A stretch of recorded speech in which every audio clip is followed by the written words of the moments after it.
الرحمن الرحيم إن الحمد لله نحمده ونستعينه ونستغفره ونعوذ بالله من شرور أنفسنا ومن سيئات أعمالنا لا مضل له ومن يضلله فلا هادي له وأشهد أن لا إله إلا الله وحده لا شريك له وأشهد أن محمدا عبده ورسوله صلى الله عليه وعلى آله وصحبه وسلم تسليما كثيرا أما بعد. My dear brothers and sisters, Assalamu alaikum wa rahmatullahi wa barakatuhu. So I just want to make a quick announcement right now that at the end of the halaqah we usually do 3 questions and the sisters don't get an opportunity to do that. So this is just a reminder for the sisters that if you write down your questions at any time you have a question and then send them forward at the end of the halaqah inshallah, and I'll do 3 questions from the brothers and 3 questions from the sisters, and that is how we will conclude. So starting with Imam Abu Hanifa rahimahullah, yesterday we discussed his fiqh principles at 8th and 8th, and today we're going to be discussing his biography. And the way I wanted to approach his biography was, rather than just reading about what different scholars said about him, I thought I would look at the major segments of his life and then take monumental stories from those segments and then try to derive lessons from them. And I found this to be the most cohesive way. So it's not going to be a detailed discussion on what are the different opinions of when he was born and when he died and on the dramatic details, but more on the lessons that we can learn from his life bi'idhnillahi ta'ala. And then we'll mention some brief details just for the sake of discussion. So Imam Abu Hanifa rahimahullah, this was his kunya. His kunya was a title that he was given, and it was a custom of the Arabs and the Muslims of that time that they wouldn't call people by their first name, but rather they would call them by their kunya. So this was usually given to you either because of a child that you have or because of a characteristic that you're known for. Right? So Abu Hurairah radiallahu anhu, known as the father of kittens, because he used to love kittens and play with kittens. Imam Abu Hanifa rahimahullah, he was known as Abu Hanifa because he actually had a daughter named Hanifa. He had a daughter named Hanifa. Now what was Imam Abu Hanifa rahimahullah's real name? His real name was An-Nu'man ibn Thabit ibn Zulta. This was his lineage. And his great-grandfather was Al-Marzaban. Now you'll find 2 different narrations in terms of his name. So An-Nu'man ibn Thabit ibn Zulta ibn Marzaban. The difference of opinion is on Zulta. So one opinion states it was An-Nu'man ibn Thabit ibn Zulta. Another opinion states it was An-Nu'man ibn Thabit ibn Nu'man. Why does this difference of opinion occur? Scholars mention that Zulta was actually a non-Muslim that accepted Islam. And when he accepted Islam, he changed his name to Nu'man. He changed his name to Nu'man. So Imam Abu Hanifa rahimahullah was actually named after his grandfather. He was named after his grandfather. When was Imam Abu Hanifa rahimahullah born? 3 opinions. Opinion number 1, 61 after Hijrah. Opinion number 2, 80 after Hijrah. Opinion number 3, 86 after Hijrah. The popular opinion amongst the historians is that he was born in the year 80. Imam al-Zahabi rahimahullah, a historian and a muhaddith, he says the opinion closer to the truth is that he was born in 86 after Hijrah, because this is a direct narration from his son. This is a direct narration from his son that he was born in 86 after Hijrah. Imam Abu Hanifa rahimahullah, he was born into a family of Muslims already, and they were businessmen. They used to sell silk, a silk that is known as khaz. So it was a very particular, exclusive type of silk, and it was actually known to be a very good commodity, meaning that if you were in this trade, you were known to make a lot of money. Now what did it mean for his family? At that time, and this is perhaps one of the first lessons you can derive, that at that time, if you had money and you were wealthy, it means you learned how to read and write. And Muslim families, the way they would teach their children to read and to write was through the Quran. Meaning you would start off from a very young age memorizing the Quran, writing the Quran, and learning the Quran. So a sign of wealth was, were you able to memorize the Quran or not? Because that is what the wealthy children were doing. So there are actually many stories that when Imam Abu Hanifa rahimahullah used to go to the market, he was seen frequently reciting the Quran. Now this is going to tie in towards the end of the lecture when we're talking about his qualities. One of the narrations mentions that he recited the Quran 70,000 times in his life. You're going to be wondering, how is that going to be possible? Well, if you're sitting at work day and night, and if you don't have a customer, all you're doing is reading Quran, it becomes a lot more possible. But we'll discuss even then why there's some doubt about this narration, but we'll leave that for the end of the lecture. But he was known as someone to love the Quran even from a very young age. Now we're going to start off with the first major section of his life, And that was Imam Abu Hanifa rahimahullah as a student. How did he come to love the religion? How did he become this great Imam? Imam Abu Hanifa rahimahullah was roughly between the age of 18 to 22 when he is on his way to the market and he meets this great Imam who was known as Ash-Sha'bi. And Ash-Sha'bi's real name was Amir ibn Sharahil. So Ash-Sha'bi, known as Amir ibn Sharahil, one of the great Imams of Hadith, he sees Imam Abu Hanifa rahimahullah and he asks Imam Abu Hanifa, where are you going? And he tells him, I'm going to the market. And Ash-Sha'bi, he says, I don't go to the market, I only go to the scholars. So Imam Abu Hanifa rahimahullah, he responds, I don't spend much time with the scholars, unfortunately. So Imam Ash-Sha'bi, he tells Imam Abu Hanifa that I see within you intelligence and I see within you foresight. So why don't you go and spend time with the scholars and see how you like it, and see how you like it. Imam Abu Hanifa rahimahullah narrates this story himself. And he says, that was the turning point in my life that I decided, you know what? I don't want to be just a businessman. I wasn't created just to be a businessman. I have to do something greater. So Imam Abu Hanifa rahimahullah from that day decided to change, the direction of his life from businessman to student of knowledge. Now what are some of the lessons that you derive over here? Lesson number one is that Imam Abu Hanifa rahimahullah growing up was still just an average young man. There wasn't something spectacular about him. Like you need Imam al-Bukhari's life, from the age of 7, the guy is like memorizing hundreds and thousands of hadith. But Imam Abu Hanifa rahimahullah, his life changed in his late teens and his early 20s.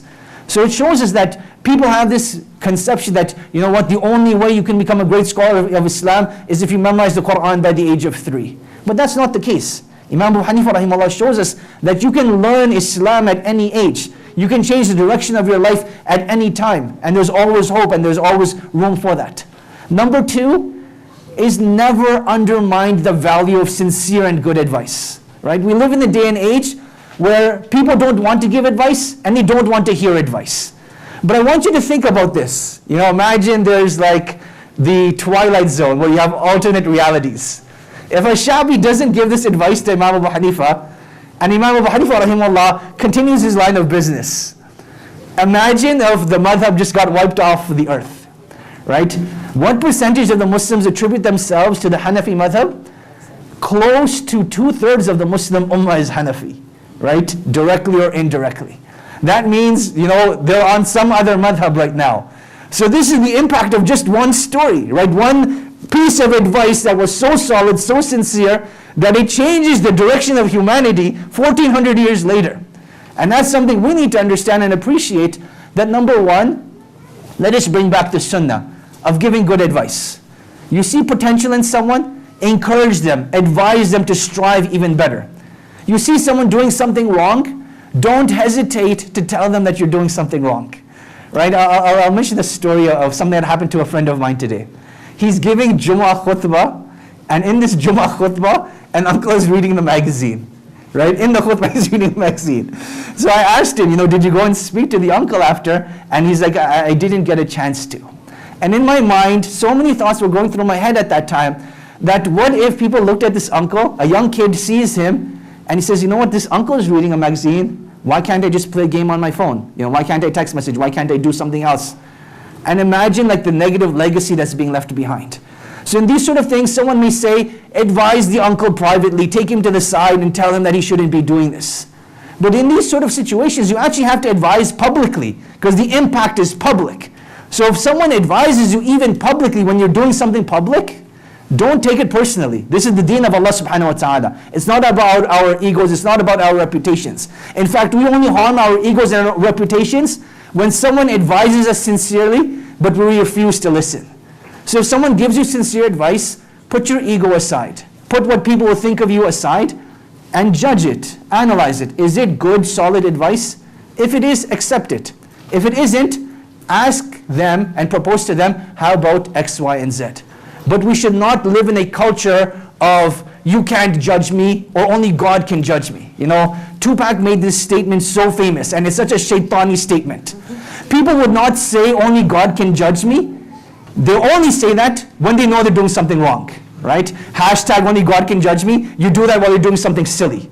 No one says only God can judge me when they're doing something good. So internally we know we're doing something wrong when we're saying only God can judge me. Like, you know that inside. So this culture of don't advise me, only God can advise me and God can judge me, get rid of it. We're brothers and sisters at the end of the day. And in order for me to get to Jannah, I have to want you to get to Jannah as well. And you are a reflection of me and I am a reflection of you. And this is what our community is. So if someone advises you, accept it. And you do not know the impact it will have, like the story of Ash-Sha'bi on Imam Abu Hanifa rahimahullah ta'ala. The second phase of his seeking knowledge. So he's told, go and seek, the scholars, go and study with them. So Imam Abu Hanifa rahimahullah, he goes and he looks at the different halaqat that are going on. And he's provided with three options. Option number one is ilm al-kalam, which is the equivalent of aqidah at that time. So ilm al-kalam is philosophy, and it's the approach to aqidah through philosophical means. Number two is hadith, and number three is fiqh. The first science that Imam Abu Hanifa rahimahullah falls in love with right away is ilm al-kalam. Now let us understand the context of this.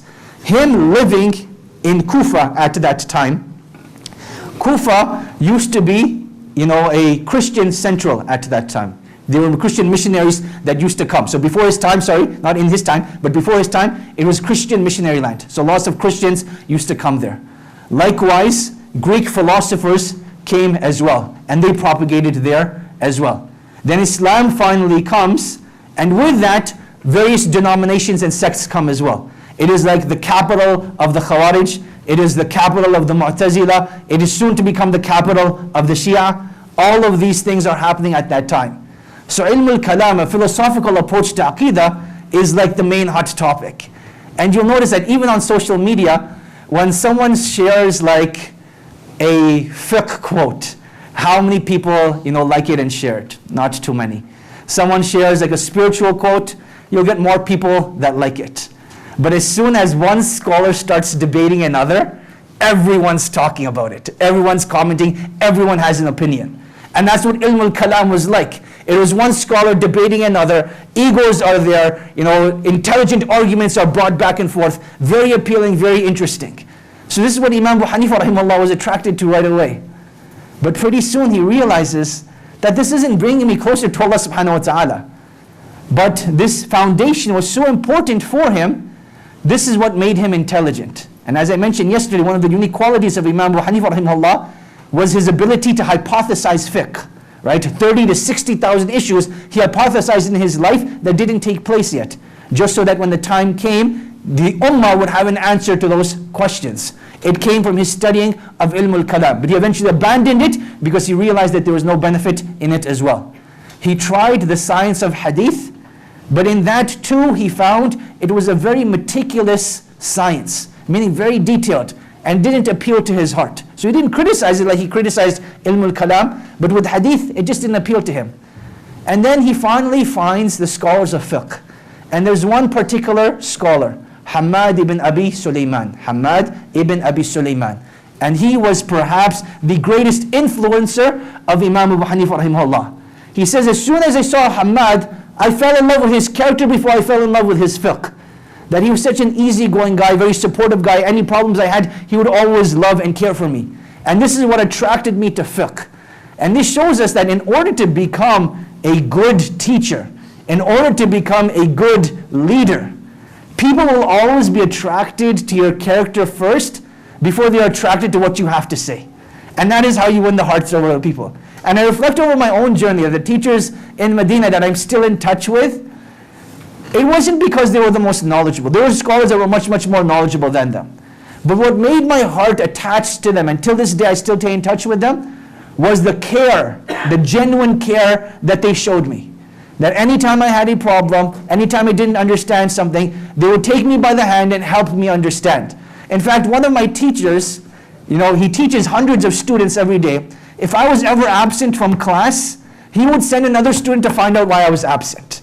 And it was like one of those situations where, imagine you don't show up to class. The teacher actually announces, where is so-and-so? You're embarrassed next session. That the teacher called you out and you weren't there, right? That's how it was. But that was not from him wanting to embarrass me or any of the other students, but it was from the genuine care that he had. And this is what you see with Hamad as well, that Imam Abu Hanifa rahimahullah fell in love with Hamad for his genuine care and his character. Now Imam Abu Hanifa rahimahullah, he studies with Hamad for 10 years, just studying fiqh. And inside Imam Abu Hanifa rahimahullah, he starts developing a complex inside that I've been studying for 10 years.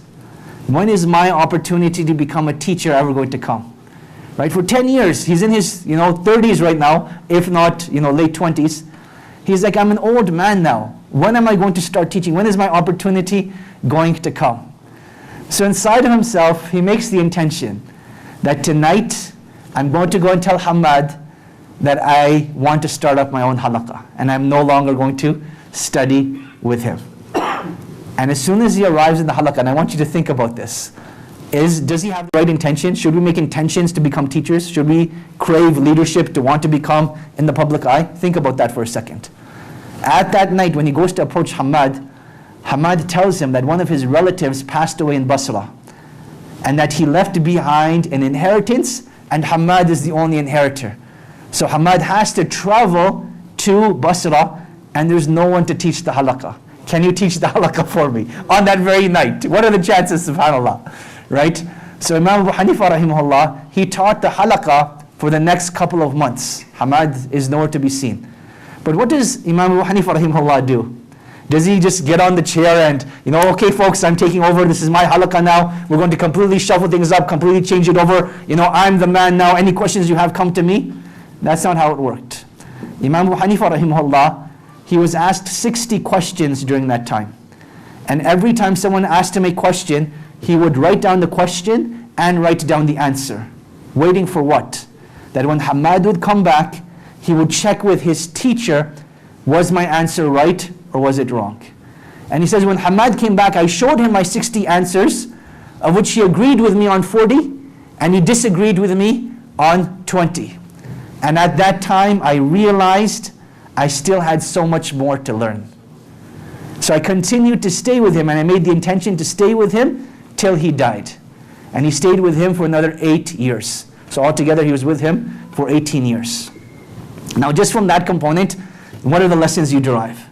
Number one is the importance of, having aspirations in life, right? We were talking about, did Imam Abu Hanifa rahimahullah make the right decision of wanting to become the teacher?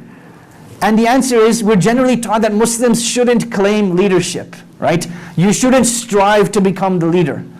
When is that the case? As Muslims, we shouldn't strive for leadership when there's someone more qualified than us. We shouldn't strive for leadership when our intention is purely for ourselves and not for the sake of the deen of Allah subhanahu wa ta'ala.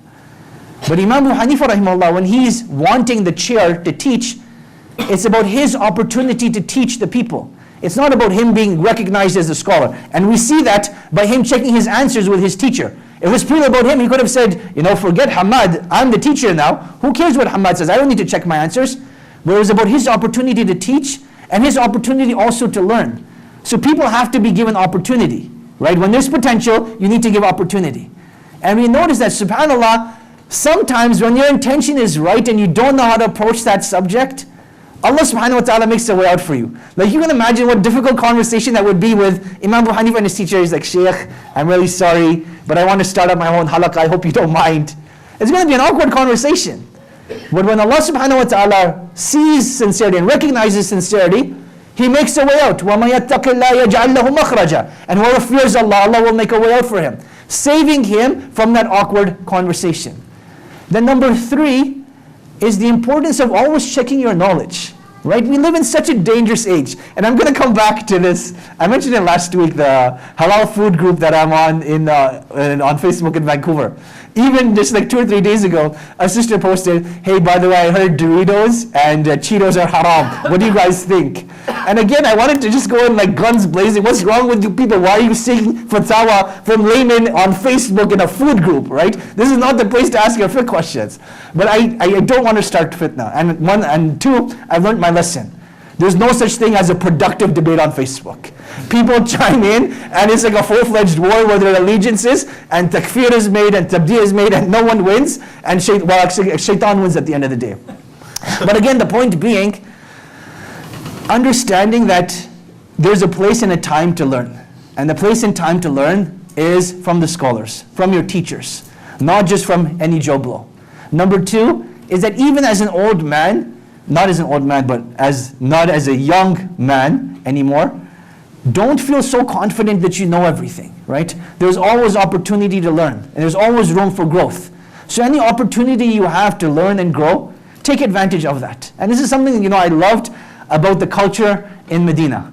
That when you look at the Quran halaqat, the teacher could be like some 18, 20-year-old guy, and then you'll have like a 60, 70-year-old man come in reading Quran to him. Just not for the sake of, wanting to show off, but for the sake of, hey, maybe you know something that I don't, or maybe you can correct my memorization, or maybe you can correct my tajweed, or you can correct something on my behalf. And this is something I want us all to develop, that you're never too old to learn, and always adopt that mentality. No opportunity should go by except that I'm learning from it, right? Your whole life is an opportunity to learn, either from the lessons that Allah teaches you through life, or through you taking advantage by reading and studying and sitting with scholars and teachers. All of life should be focused on learning and studying. And this is what Imam Abu Hanifa rahimahullah teaches us. So that was Imam Abu Hanifa rahimahullah as a student. Now we learn later on that as he was a student and as he becomes a great teacher himself, Imam Abu Hanifa rahimahullah continued to do business. And how did that work exactly? He had a business partner by the name of Hafs bin Abdul Rahman. Hafs bin Abdul Rahman, he was older than Imam Abu Hanifa rahimahullah, but he recognized that he was nowhere as intelligent, nowhere as clever as Imam Abu Hanifa rahimahullah. So he told Imam Abu Hanifa rahimahullah that, look, we've been doing business for a very long time, and clearly you're very good at knowledge, right? You excel at this, and I don't. So why don't you leave the business aspirations to me, and you go and study full time, and I will support you. Now this story of support and brotherhood is so remarkable, subhanAllah. I want you to think that if your business partner is with someone, and your business partner says, hey, by the way, I'm going to go and study the deen of Allah subhanahu wa ta'ala, can you please look after the business? The natural reaction we would have, you want me to do all the work while you go and chill and play? Right? That's the reaction we would have. Like that's just normal. But this is like a remnants. It shows us that the time of the Salaf is completely different from our times. Where this business partner, he's trustworthy. He's telling him that, look, let me handle the business. I have this under control. You have the knowledge under the control, and this is my opportunity to seek ajr. Like this Hafs bin Abdul Rahman, even though he claims he's not a scholar, what he just did is a scholarly act.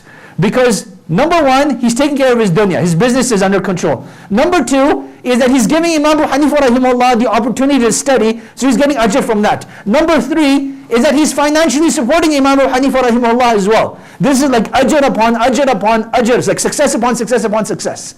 Hafs bin Abdul Rahman couldn't have asked for anything more. Now people know the name of Imam Abu Hanifa, but they don't know the name of Hafs bin Abdul Rahman. But everything that Imam Abu Hanifa rahimahullah went to put forward, he was only able to do because of Hafs bin Abdul Rahman. And this shows us that each and every one of us has our roles. In this room today, it is not possible that everyone in this room will be a scholar. It is not possible that everyone will be a doctor. It's not possible that everyone will be an engineer. Each and every one of us has our roles, and we have to be supportive of one another. But that support in particular has to come towards our people of knowledge and those people of potential. So I was telling you last week about how many young people grow up with the aspirations of becoming an imam or a student of knowledge. Hardly anyone, because they know the reality and they know the lack of support. Right? That is the reality of the situation. But imagine if someone has the zeal to go and study, and they're afraid, how will I support myself? How will I support my family? And we actually have like a trust fund for those people. Or we have individuals in the community that say, you know what, Allah has blessed me with so much money. Why don't you go and study, and any financial concerns you have, I'll take care of them while you're studying. That would be such a smart business decision. Not only would Allah subhanahu wa ta'ala definitely put barakah in that business, but everything that this young man or young woman learns that you're supporting, you're getting the ajr for. And this is what Hafs bin Abdul Rahman is showing us. Know your role and support knowledge and the people of knowledge in any way that you can. If you can't become a person of knowledge, love the people of knowledge and support them. This is what our predecessors used to say, right? And this is what we see from Hafs bin Abdurrahman. Now, why did Hafs bin Abdurrahman love Imam Abu Hanifa rahimahullah so much? Like, where did this passion, particularly towards Imam Abu Hanifa rahimahullah, come? I want to share with you 3 particular stories of him doing business. The first of them is Imam Abu Hanifa rahimahullah as a buyer, when he's buying something. So I want you to imagine, the iPhone 8 is going to be coming out soon. And you have this individual that just came back from, let's just say Malaysia. They come from Malaysia and they're standing outside the masjid after Jummah and they're like, "Assalamu alaikum everyone, I'm selling the iPhone 8 for $150, right? For $150, what is your natural reaction? What are you going to do? You'll buy it for sure? Won't buy it. You don't buy it? Why are you not going to buy it? I think it's a scam. You think it's a scam. Excellent. That's what I want to hear. What else? Do we have anyone else? So we have someone who says buy it for sure. Another one says don't buy it because it's a scam. What are you going to do? What else? Buy it and then sell. Buy it and then sell it for more, right? There we have a businessman, mashallah. Fantastic. Buy it for that cheap price, go on to Kijiji, sell it for something higher. Any other opinions? Anyone just say buy it and use it? Right? I'm sure that even though we're not saying it, a lot of us would buy the phone, see if it's real first. If it's real, buy it and use it. That's what we would end up doing. $150 is too good of a deal to give up.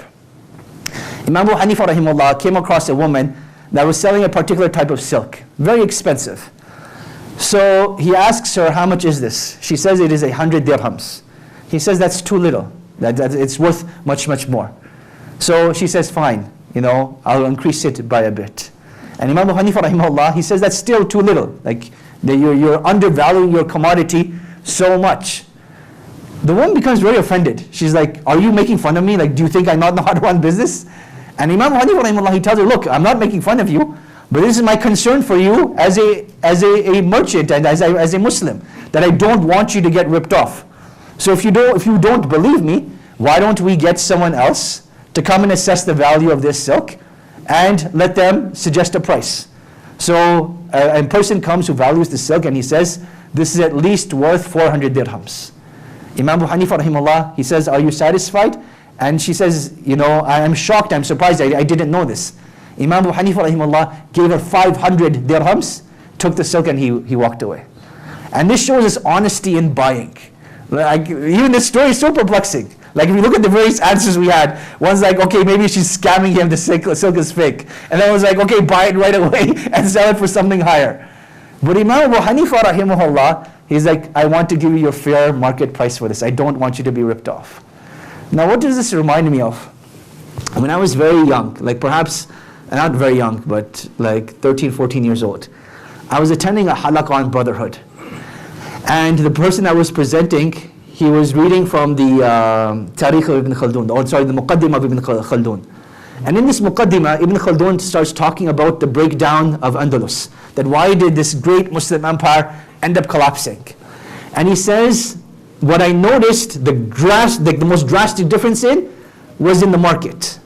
That in the success of the Muslim Ummah, if you went to the marketplace and people were telling you that go and buy from someone else, his prices are better and his quality is better. You'll find a better deal over there. That is how when the people had taqwa and the ummah was thriving. And towards the end, when the ummah was about to collapse, the empire was about to collapse, people would get the worst of the products, maximize their profits, hide the defects, and lie about the qualities. And they would say, don't buy from anyone else, I have the best products and I have the best prices. And it was at that time that the empire collapsed. So Ibn Khaldun rahimahullah is doing this contrast. And when you look at this, that when you have the likes of Imam Abu Hanifa rahimahullah showing what it was like to be alive during the time of the Salaf, you understand what that time was like. Like, who in our age would remind someone, hey, charge a fair price for this, you're charging too little. Number 2, a woman once came to him and said, I am weak and I put myself in your hands. Meaning that I have no clothes, or I have just barely enough, and I need to buy some clothes. So I'm putting all of my trust in you. Sell me this garment for what it costs you.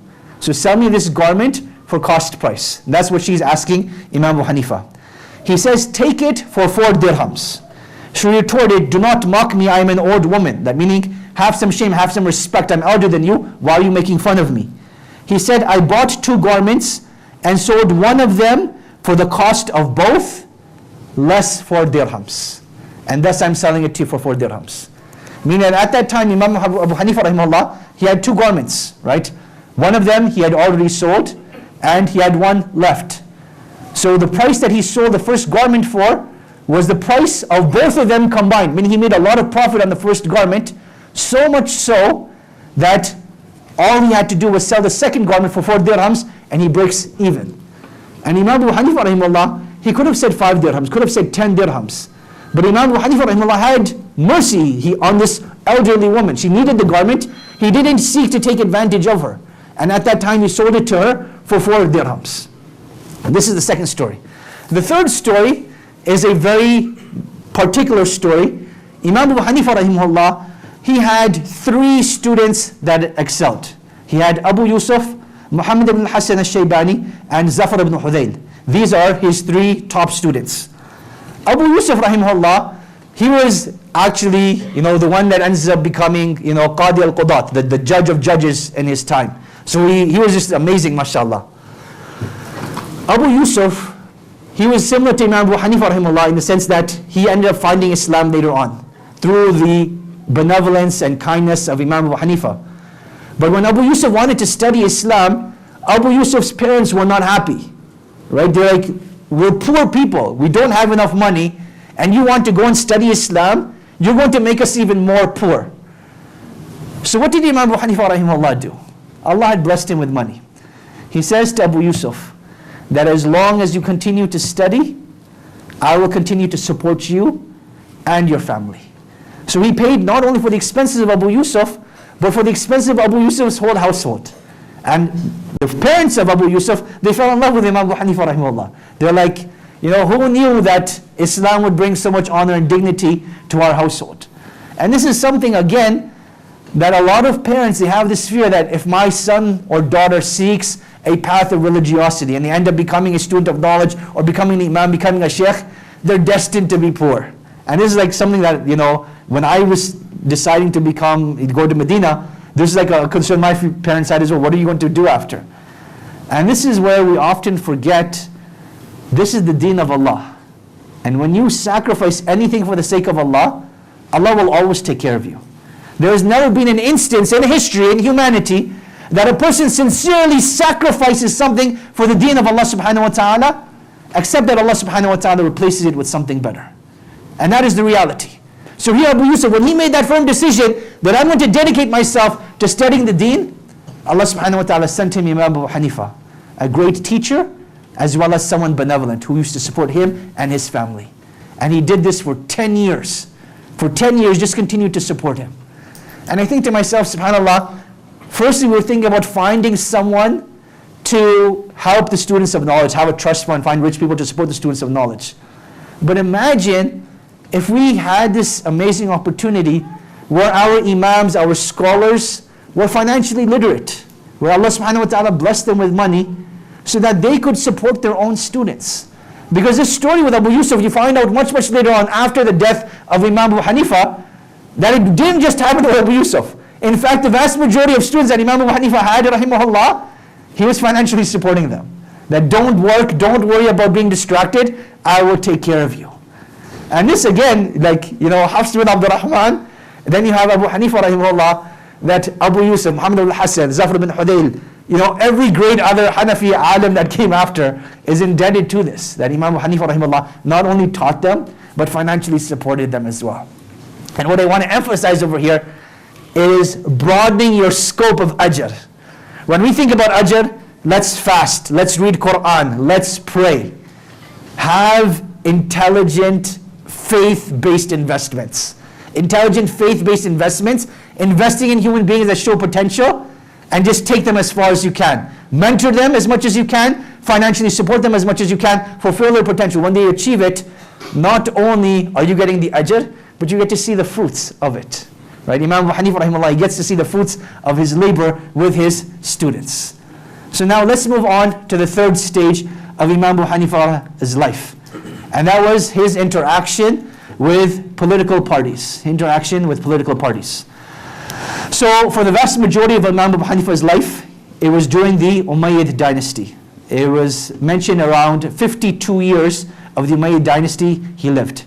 As for the Abbasid dynasty, if we take, and this is, I want to see how many of you are paying attention. If we take the opinion that he died in 86, actually this is going to be too difficult. I want to have mercy on you guys. It's after Isha. I won't quiz you, but I'll just give you the answer. So if you take the opinion that he was born in 86, then he lived 12 years under the Abbasid rule. If you take the opinion that he was born in 80, then he lived 18 years under the Abbasid rule. So this is how his political time is broken down. Umayyads and Abbasids, later phases of the Umayyads, he saw the collapse. The rise of the Abbasids, he got to witness that as well. Now, as is the case of every great alim, as I mentioned, they never supported or went against any political party, but rather they would create their own advice, their own structure, telling people what is right and wrong without supporting any political party, because they didn't want their religion to be tainted, nor their legacy to be tainted. So now, the first scholar that he has a conflict with was Ibn Hubayra from the Umayyad dynasty.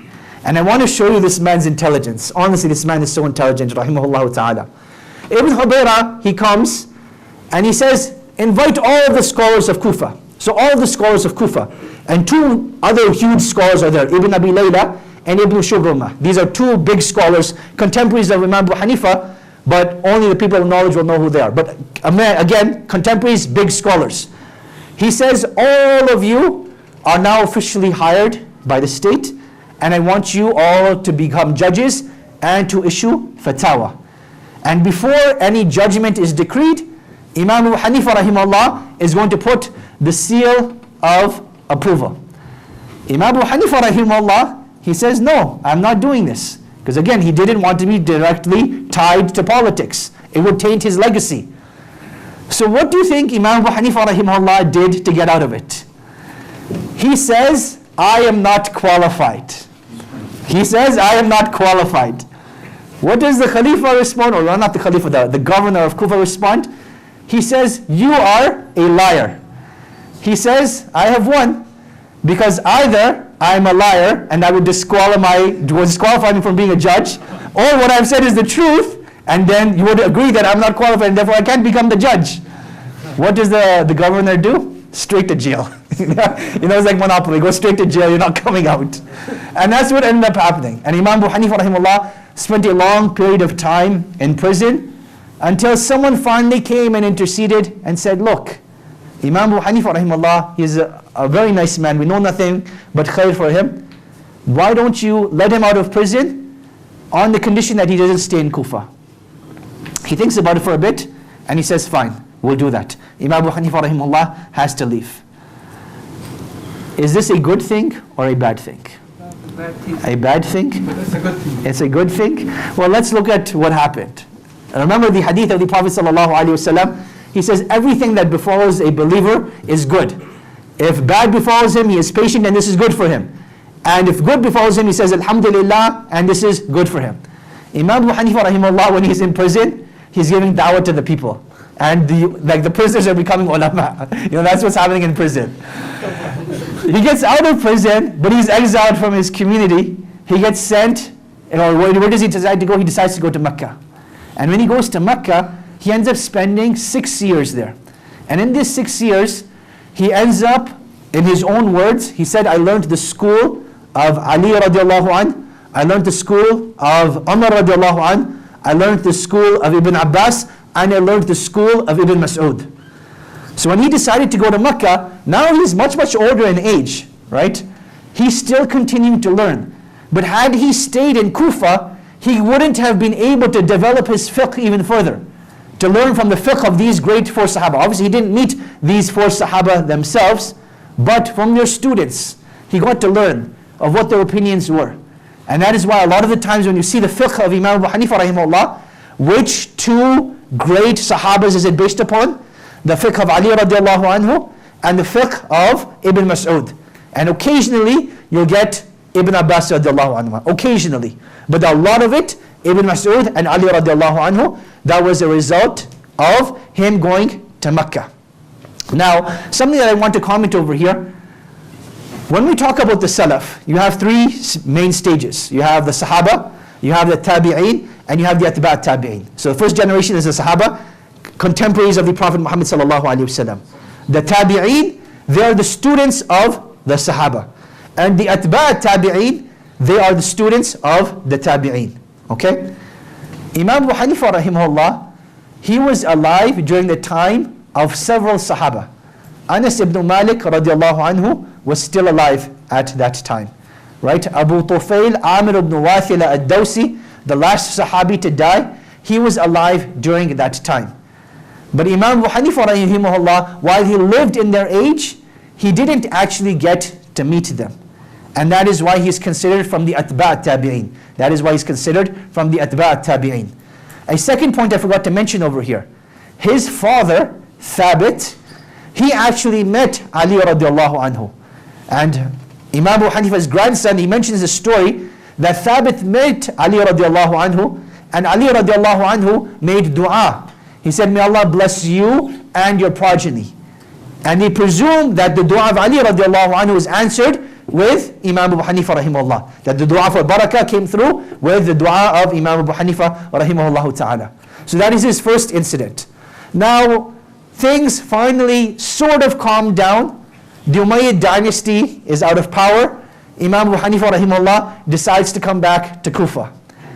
This becomes huge news. This great exiled Imam is now back. The closest thing that I can think of is think of Nelson Mandela. The man's in prison, political strife is over, he is now released, he ends up becoming, president of his country. That's what it was similar to. That Imam Hanifa rahimahullah exiled, comes back to Kufa, okay, this great Imam is back, everything's going to change for the better. But who's going to ruin it for him? The new governor of Kufa, Al-Mansur. Who is Al-Mansur having strife with? His wife. What is his wife complaining about? You have too many women in your life. So he calls Imam Abu Hanifa rahimahullah and he tells him, Al-Mansur asks his wife, who do you want to judge between us? And she says, I've heard of this great knowledgeable faqih, Abu Hanifa, let him come and judge between us. So Al-Mansur, he thinks he's a very clever guy. He's never met Imam Abu Hanifa rahimahullah. He's like, I'm a clever guy, I'm the Khalifa, I can easily play, and please excuse my language, this fool. That's how he's thinking in talking about Imam Abu Hanifa. So Imam Abu Hanifa rahimahullah comes and he says, I'm here to solve this dispute. Please, governor, go ahead and present your case. So the governor presents his case by questioning. He says, Ya Imam, Ya Sheikh, how many women is a man allowed to marry? Imam Abu Hanifa, he says 4. He says, Ya Sheikh, how many slave girls is a man allowed to have? The Sheikh responds, the texts haven't specified a particular number. The governor then goes, Ya Sheikh, can anyone change this ruling? Can anyone change the number of wives? Can anyone change the number of slaves? He says, no one can do that. The Khalifa turns to his wife, this dispute is over. The Imam has judged in my favor. Right? That's how he played the situation. Imam Abu Hanifa rahimahullah, and it sounds a lot more beautiful in Arabic. He ends up quoting the verse from Surah An-Nisa, where Allah subhanahu wa ta'ala, He says, وَإِنْ خِفْتُمْ أَلَّا تَعْدِلُوا. Right? And if you fear that you will not be able to do justice, or you're not going to be able to do justice, then you have to do one. That you can only marry one wife and only have one woman in your life. And I have, without a shadow of a doubt, just seen from this discussion that you're not someone that does justice, and my ruling is that you can only have one wife and only one woman. This Khalifa is just like, what happened, right? Like, I'm thinking I'm schooling the guy and he just schooled me. And Imam Hanifa rahimahullah plays it so smooth. Says, Assalamu alaikum, walks out the door before anything else can happen, right? He's learned from his last incident, before the Khalifa can say, imprison him, he's like, let me take off. Now, how does this story end?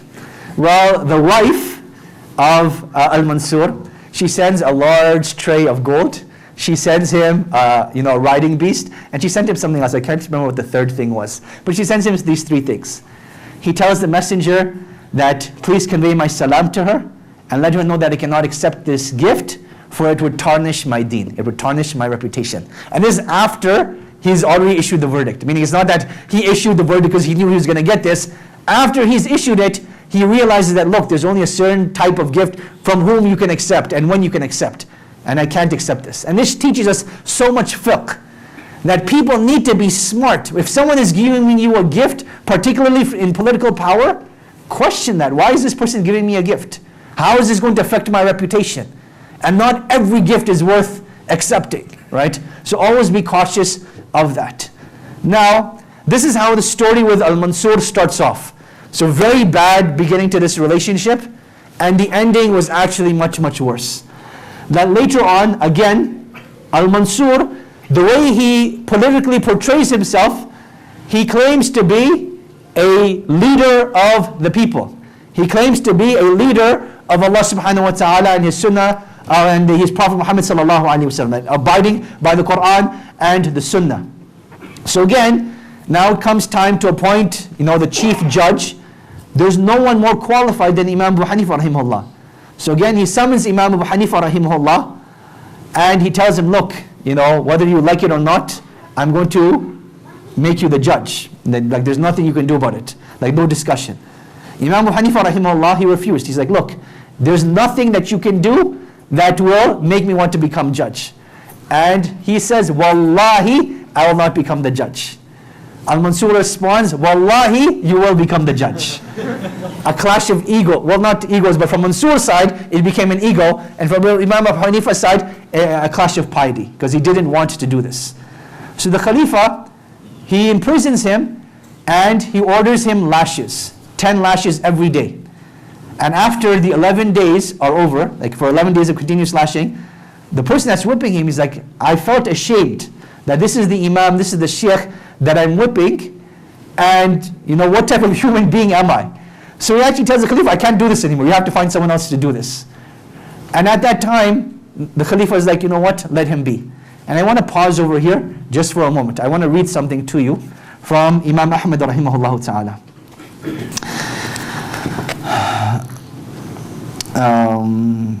Okay. So the fact that Ahmad ibn Hanbal rahimahullah cried when he spoke about Abu Hanifa's flogging and prayed for Allah's mercy on him, and did so after he himself was beaten by the state for other reasons, shows the affection and regard that Ahmad had for his predecessor. This shows that he had gotten past the old rivalry that existed between the school of hadith, that his school was one example of, and the school of opinion that Imam Hanifa's legal school exemplified. So there's lessons over here as well, just to quickly mention, that Imam Ahmad rahimahullah, as we'll study later on, he himself was abused. And he recognized that pain, right? That he was literally, he would get so abused, he would pass out from the torture, and then he would be abused again. So when he heard about Imam Abu Hanifa, and every time he would mention, this story, he would cry and he would weep, and he would make dua for Imam Abu Hanifa rahimahullah. And it shows that even though there was a rivalry between the school of hadith and the school of ra'i, or the school of opinion, that he got past that, and he understood that this deen is much bigger than our own individual opinions. That's Imam Ahmad. Now I want to share something with you that Sheikh Salman al-Awda rahimahullah mentions. He says the fact that one of our great scholars and jurists would be publicly flogged for refusing a judicial post is a black moment in our history. It undermines the freedom and dignity of the scholar. Moreover, how can a legal scholar be detained in the street and beaten before the eyes of the very people he is being asked to judge between? That I want you to understand this. Sheikh Salman al-Awda is saying that this is a very dark moment in our history because people don't understand the ramifications. You want this person to become the leader, or sorry, the judge in your community, but you're going to publicly flog him. Do you think people are going to respect his opinion or show any sort of reverence to his opinion when he's being publicly flogged? You're humiliating him and you want people to recognize his success? It doesn't work like that. So, I thought this is a very nice quote from Sheikh Salman al-Awda. So, eventually the story concludes that Imam Abu Hanifa rahimahullah spends the rest of his life in prison. And he's teaching the people in prison. And there's 3 different versions as to how he passes away. Number 1, that he just passes away in prison naturally. Number 2, that Al-Mansur, he realized that Imam Abu Hanifa rahimahullah isn't passing away anytime soon. And with the presence of Imam Abu Hanifa and him constantly giving dawah in the prisons, this is tarnishing the public opinion of Al-Mansur. So what does he decide to do?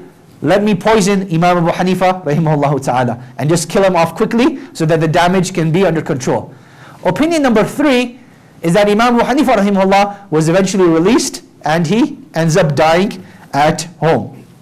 All 3 of these opinions have merit and clout in terms of their chains of narration, and Allah subhanahu wa ta'ala knows best in terms of what happened, but clearly he died as a result of one of these 3 things in the time of Al-Mansur in the year 150. In the year 150. How are you guys feeling right now? Are you guys tired? Can you guys handle another 10 minutes? Is everyone okay with 10 more minutes? Inshallah, in 10 more minutes we will conclude, because I just have 2 sections to discuss with you. Number 1, the qualities of Imam Abu Hanifa rahimahullah ta'ala. Like some of the qualities I quickly want to, actually you know what, let's do the other one first. The disclaimer.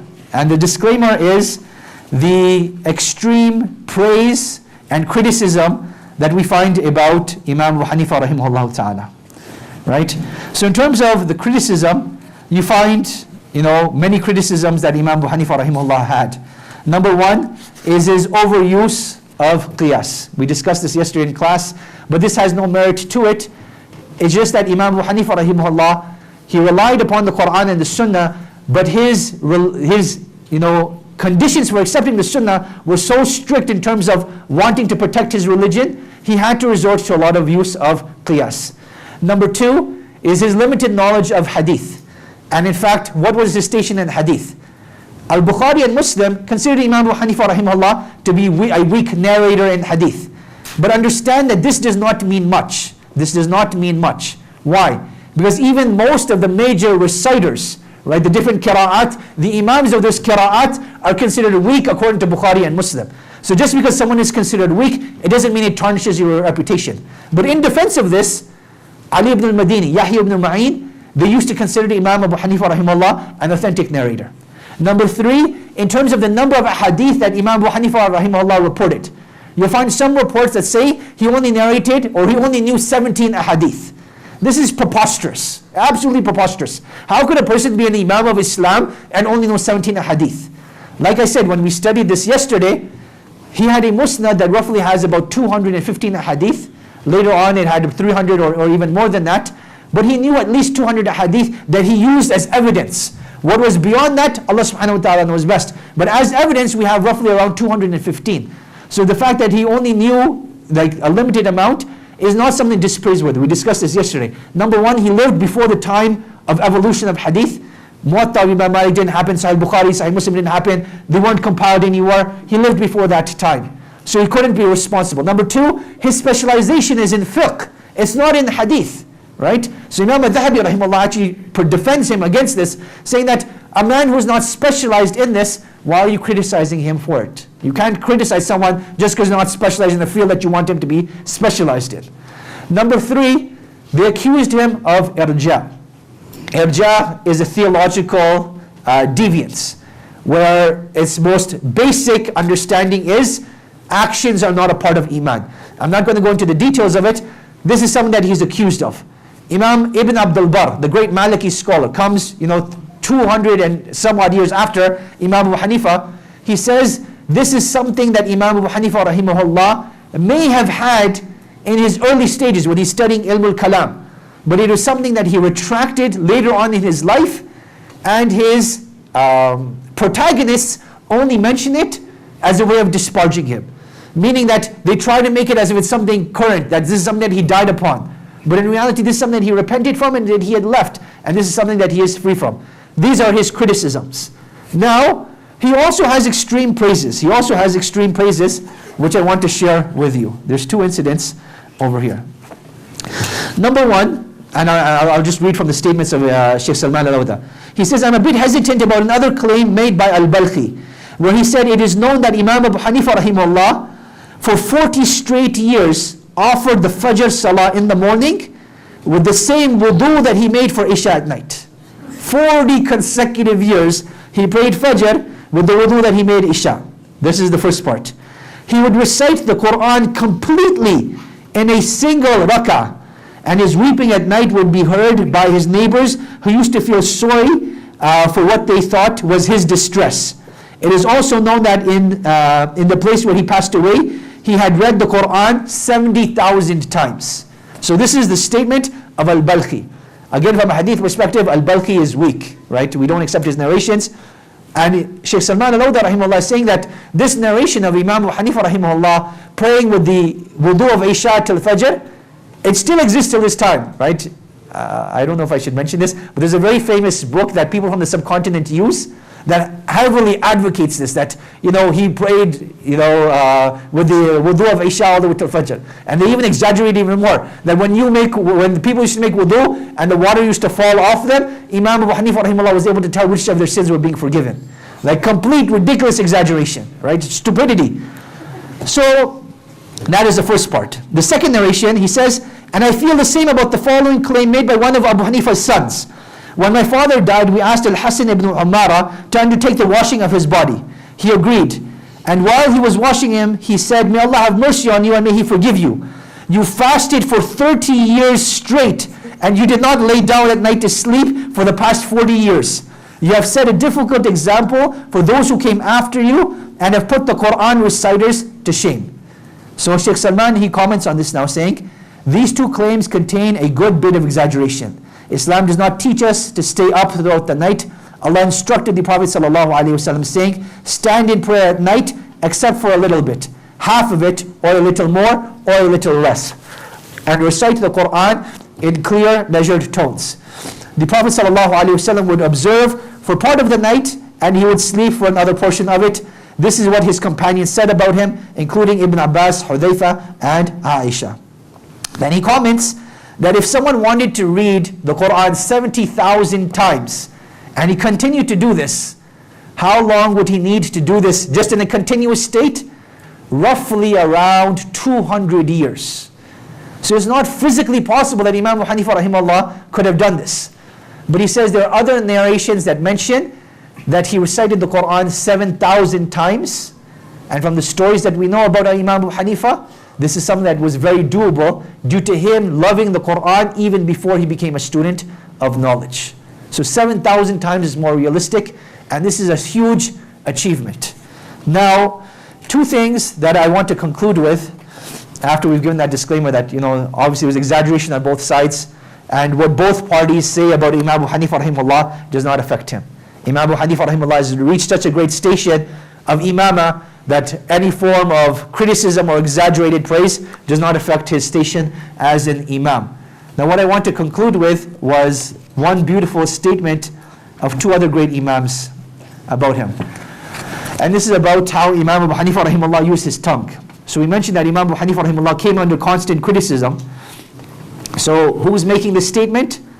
Abdullah ibn Mubarak, who is also known as Amir al-Mu'mineen fil Hadith.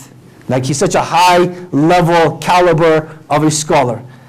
He's telling Sufyan al-Thawri, another Amir al-Mu'mineen fil Hadith, major huge scholar of his own rank and title. Abu Hanifa rahimahullah never backbites anyone. I never once heard him say something bad about any of his opponents. Sufyan replied, he is far too sensible to subject his virtuous deeds to that which would cancel them out. So what is amazing about this narration is the way two other amazing imams are speaking about Imam Abu Hanifa. Now I want you to understand this title of Amir al-Mu'mineen fil Hadith has roughly been given 4 or 5 times throughout history. Two of those individuals, Abdullah ibn Mubarak, Sufyan al-Thawri, are having a discussion. Who are they speaking about? They're speaking about Imam Abu Hanifa rahimahullah, whom both Sufyan and Abdullah ibn Mubarak benefited from directly. They directly learned from Imam Abu Hanifa. So his legacy was the production of great scholars of hadith, from them Abdullah ibn Mubarak and Sufyan al-Thawri. What are they speaking about? They're speaking about that the true character of an alim is in the way that he uses his tongue. That when someone criticizes you, when someone disparages you, when someone says something bad about you, how do you respond? And Abdullah Mubarak, he says, I never heard him backbite anyone. And then Sufyan al-Thawri says, obviously he wouldn't do that because he's too sensible, he's too smart to know that When someone does something bad to you, it's stupid to seek revenge. It's stupid to say something bad about them.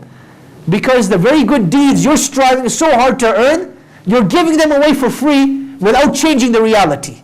That when you backbite someone, is that going to make that person love you? Is that going to make them retract their ill feelings towards you? Is that going to retract their statements about you? It won't. So why would you give them your deeds for free? Why would you do that? Right? So this was real fiqh and real character. Allah subhanahu wa ta'ala, He tells us in the Quran that the true scholars are those that have the khashya of Allah subhanahu wa ta'ala. And we see that in Imam Abu Hanifa rahimahullah. And if you want to see the level of your piety, one of the best ways to do that is see how you use your tongue. How many times do you curse? How many times do you backbite? How many times do you say bad things about other people? You want to see your level of knowledge? Look at the actions of your tongue, and that is a great judge. Now I want to end off with a funny story, a nice story. Imam Abu Hanifa rahimahullah, when he passes away, he puts in his wasiyah, I do not want to be buried in the land where the governor is corrupt. Now why is this troubling? Because Al-Mansur, as soon as Imam Abu Hanifa passes away, he puts on this huge show. Oh, I'm so sad that Imam Abu Hanifa died. May Allah have mercy upon him. And to honor Imam Abu Hanifa rahimahullah, I want to be buried next to him. So this is what he says. So now when he hears the wasiyah being read out to Imam Abu Hanifa, that he doesn't want to be married to a corrupt ruler, Al-Mansur says, Ya Abu Hanifa, you ruined me while you were alive and you ruined me after you died. So I thought that was a nice story to share from the great Imam. So, I mean, I don't even know where to conclude. Like, there's so much more that can be said. I wanted to make this as beneficial in terms of lessons and to try to share as many of the facts as I could. But again, as I'll mention, our two resources for this class, In the Company of the Imams by Sheikh Salman Al-Awda, and a resource for the Thursday night class, and I used a bit of it tonight as well, The Four Imams by Sheikh Muhammad Abu Zahra. Great resources to continue learning, and there's many other people that have done biographies of the Imams, so please seek those out, continue to learn. Like for me personally, this was an amazing journey, because it's a constant reminder of how we should be striving to lead our lives, right? We live in the dunya, it's very easy to get distracted by the dunya, and we need something to remind us of how there were people that lived in this dunya, but still prioritized the akhirah. And Imam Abu Hanifa rahimahullah was one of them, and we'll continue to see this recurring theme within the next great Imams. So I pray that Allah subhanahu wa ta'ala forgives Imam Abu Hanifa rahimahullah and grants him a great amount of ajr for all the service that he's done to this deen, that Allah subhanahu wa ta'ala does not prevent us from the ajr that he will be giving Abu Hanifa and his followers and those that follow his way, and that Allah subhanahu wa ta'ala grants us the taqwa, the likes of Imam Abu Hanifa, the akhlaq, the likes of Imam Abu Hanifa, and greater than that, and that Allah subhanahu wa ta'ala instills in us the love of our salaf, the loves of the Prophet sallallahu alaihi wasallam and all the prophets, the love of the companions, and He allows us to follow their way in righteousness. Allahumma ameen. Wallahu ta'ala alam wa sallallahu wa sallam wa baraka ala nabiyyina Muhammad wa ala alihi wa sahbihi wa sallam.